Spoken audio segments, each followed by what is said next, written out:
Welcome back to the Florence Dragon 6 Golf. I'm going to do a cleaning video. I've cleaned this weapon before, but I've been using it a lot. It's been dirty from all the dust and stuff where we live now. It's got about 200 rounds into it since my last cleaning, so it's definitely time to clean. So let's get to it. Okay, so all my stuff's still in storage, so unfortunately I had to get some stuff from Walmart. It's actually not bad. It's a neoprene pad to take your weapons apart, and it's supposedly the oil won't soak up in it, and I do like it because it won't scratch your weapon. Oh, just so you know, yes, it is not loaded. I also have this, I bought this Gunmaster. It is a portable cleaning kit. Has everything you need to clean. This is for handguns. That's my first time using it. I had to buy this again because all my stuff's in storage. And this would be my second time using shooter lube. This is pre-solvent. This is the lubrication. They actually smell pretty good, and I like it better than regular gun oil. So sit back and enjoy.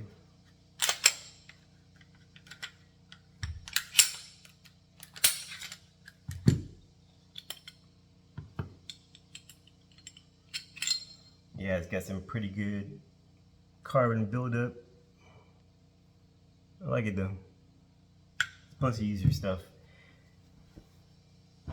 I see now on this channel, I love weapons. You'll see me doing a lot of range time now since I'm on range. But I want to remind you that one reason why I carry this is for protection while I'm on the land. So in the area we live in, there is a lot of animals. There's turkeys, there's boars or hogs, wild hogs, bobcats, coyotes.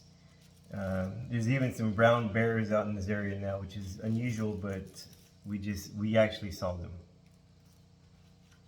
them. So this is a 45, if you don't know, ACP automatic Colt pistol. This is the M&P 45, just the old original. It's not the 2.0. It's not the shield. It's just a regular size weapon.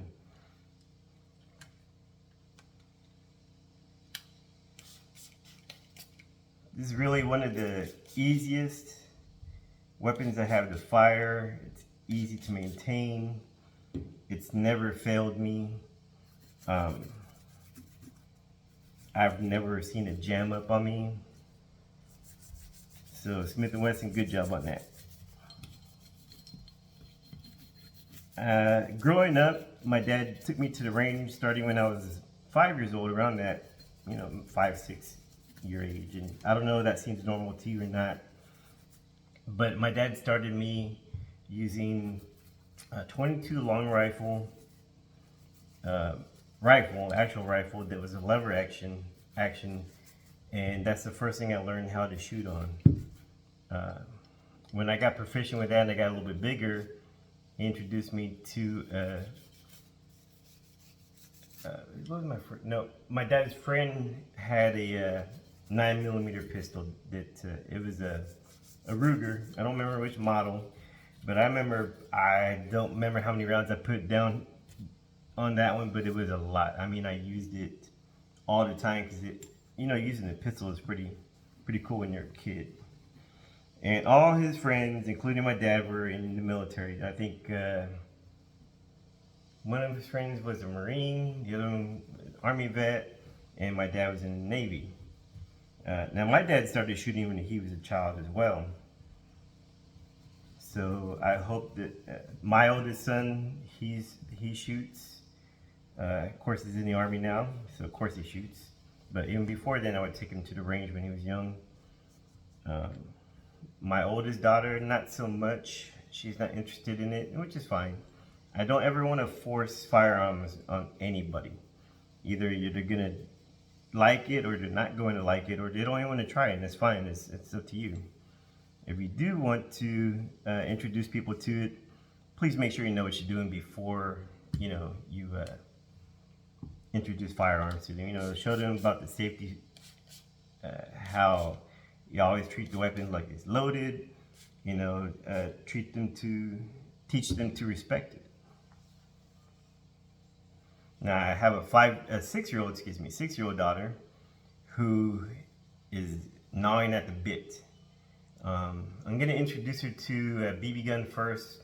We have a BB gun that looks like a real pistol. And I'm going to do that shortly. I'm just going to need to make sure she respects it before anything else, and that she understands what a gun does. So on that retrospect, let's talk about that. What a gun does. Now, I've heard the phrase, people kill people, guns don't kill people, blah, blah, blah. I don't know how you feel about gun control, whatever, it doesn't matter.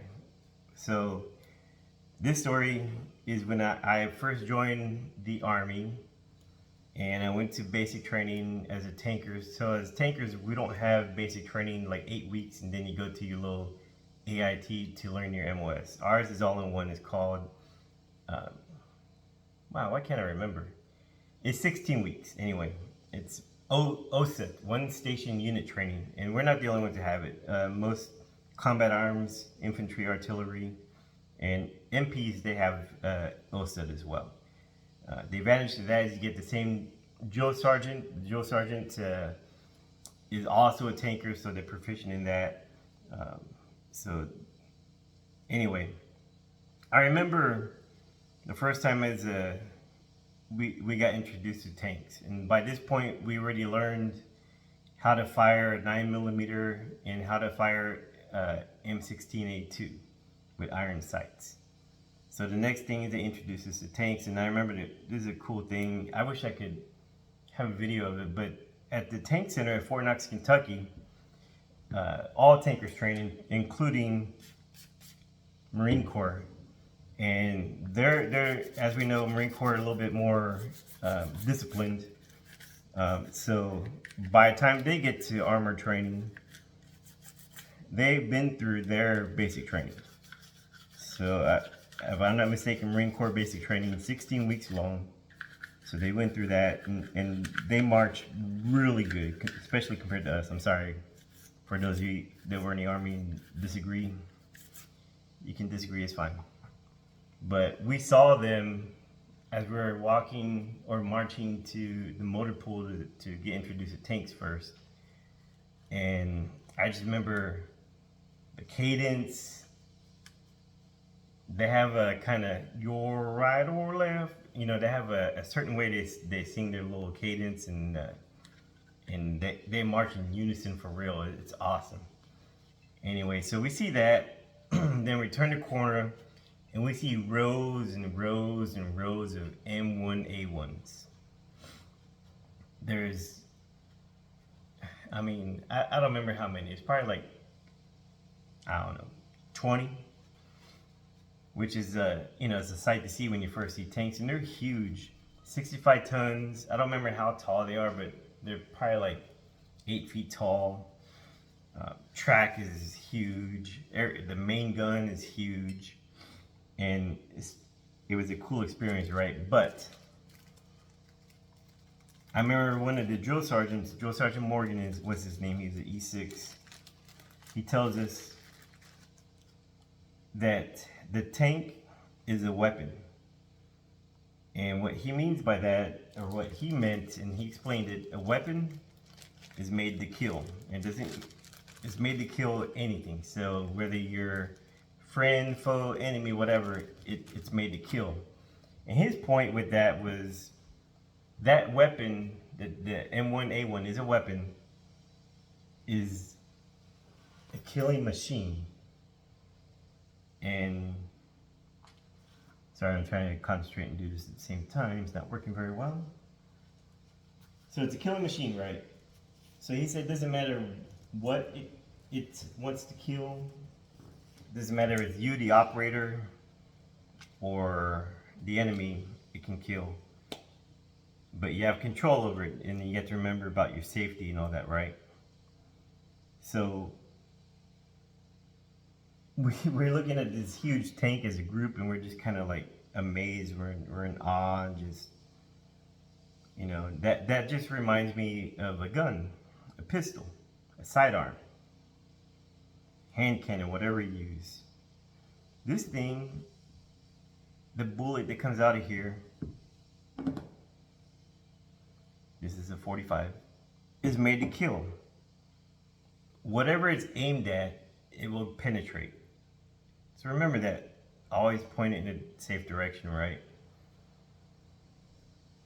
Not a very good storyteller when I'm doing this stuff.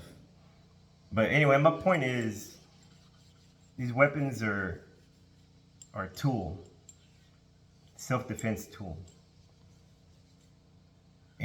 But this tool bites back. So in the hands of a person who's untrained, or if you leave it around, your child's not used to having a weapon, it could be very dangerous, right? We all know that. And I know you know that. But, you know, just something to think about. All right, so that one was called the solvent, that like cleans everything. So I'm not finished yet, because see, I have some dirt in there, and that's the little Smith & Wesson sign.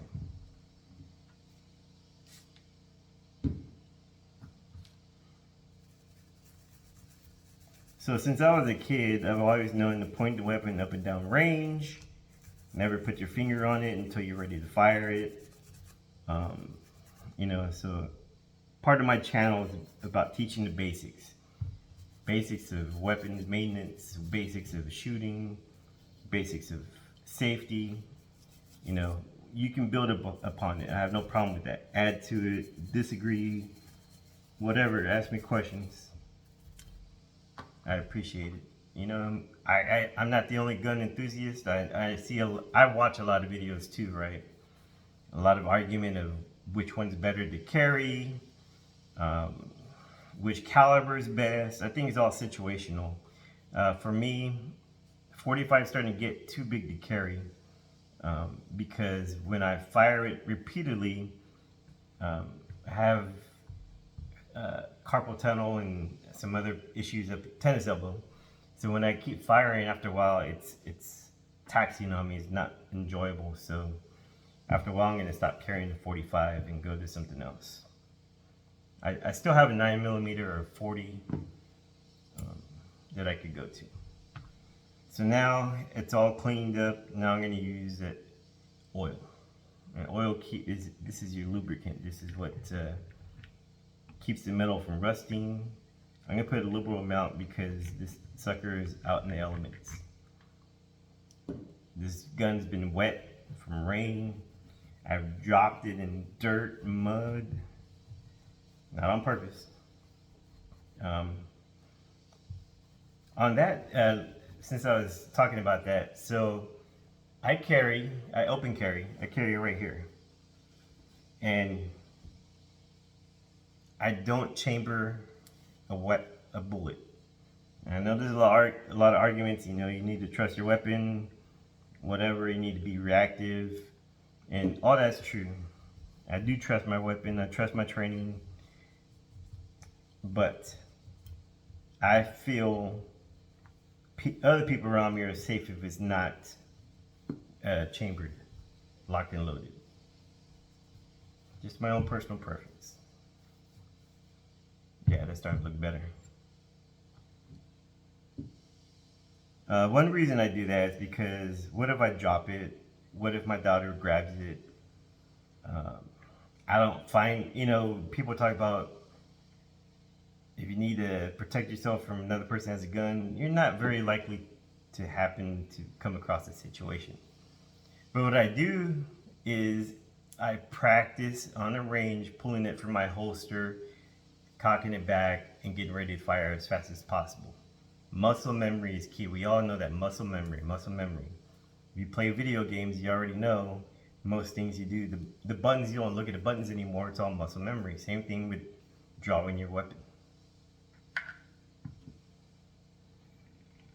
I'm not going to lube up the spring too much.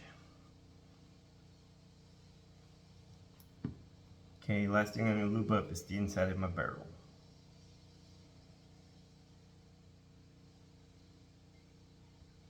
So if y'all enjoy, if you want more, there's gonna be more videos coming. My nephew's gonna be more involved. He's way more, he's a funny guy. He says the stupidest stuff, but we mix very well. His name's Trey, and you'll see him more often in the future, especially when I'm at the range. But he's gonna be more entertaining. He's more entertaining for sure. I'm kind of dry, and I'm an old guy. I'm an Army guy. I don't have much to talk about, you know. Alright, so now it's been cleaned. Mostly clean. It don't have to be like I'm going to turn it into the armor. Let's make sure it works.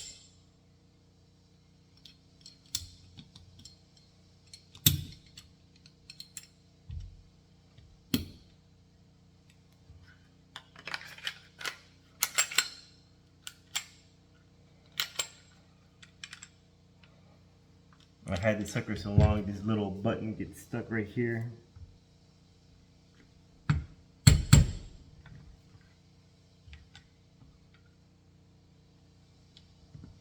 It's getting loose, but it's hard to push back. There we go.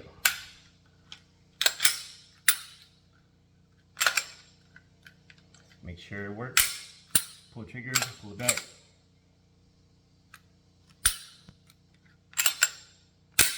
Works just fine. Alright y'all, thanks so much for watching. More videos to come. A little surprise video coming up in a day or two. Dragon 6 Golf out.